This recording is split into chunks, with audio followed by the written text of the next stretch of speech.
Alors, bienvenue à cette séance extraordinaire du 21 février à 17 h.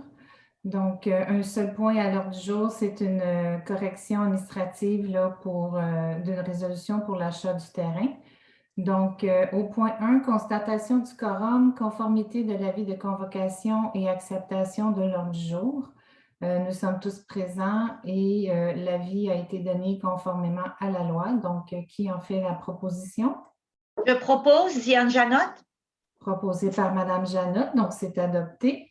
En 2, modification de la résolution numéro 13 916-0122, achat du terrain portant le numéro de lot 2 316 039.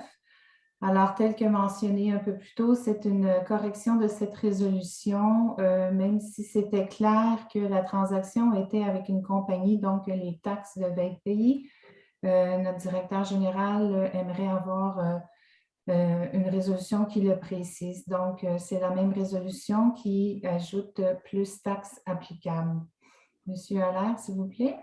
Oui, Madame la mairesse, attendu donc la résolution 139-16-0122 adoptée le 31 janvier 2022 ne mentionnait pas les taxes applicables autant pour le montant autorisé pour fin de négociation que pour l'achat du terrain portant le numéro 2 316 039 localisé sur la rue du Pont.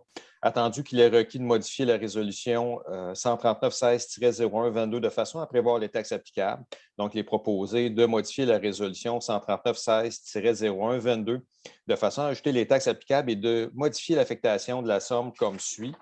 Donc, que les considérations, si vous mentionnez, le directeur général et greffier de la municipalité, M. Hugo Allaire, soit mandaté afin de négocier et conclure une entente d'achat de terrain identifiée par le numéro de lot 2 316 039 jusqu'à concurrence d'un montant de 550 000 plus taxes applicables.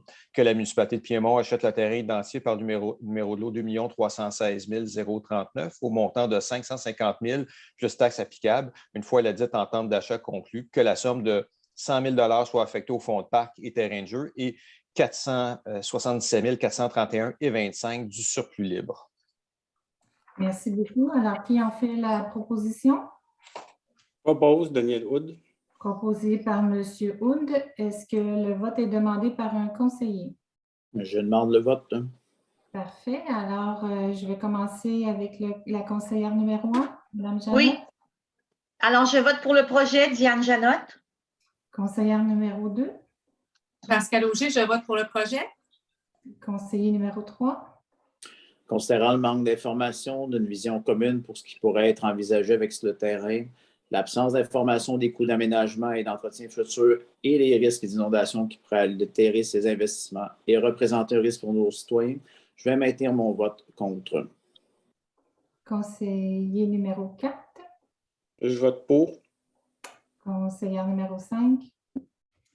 Considérant les nombreuses questions demeurées sans réponse encore à ce jour, malgré l'avis juridique qui recommandait entre autres une évaluation marchande par un professionnel et qui n'a pas été retenu, je vais maintenir mon vote contre.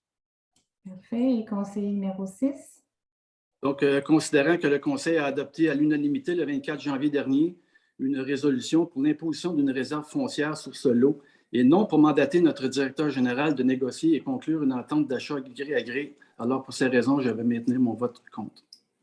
Parfait. Alors, bien entendu, je vote en faveur. Donc, c'est adopté majoritairement. En 3, période de questions. Moi, je n'en ai pas reçu. Monsieur Allaire, est-ce que vous en avez reçu? Non, aucune question.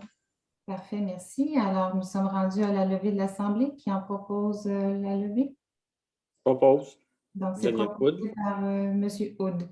Donc, merci beaucoup. Bonne fin de soirée, tout le monde. Merci. Bonne fin de soirée. Bye. Bye.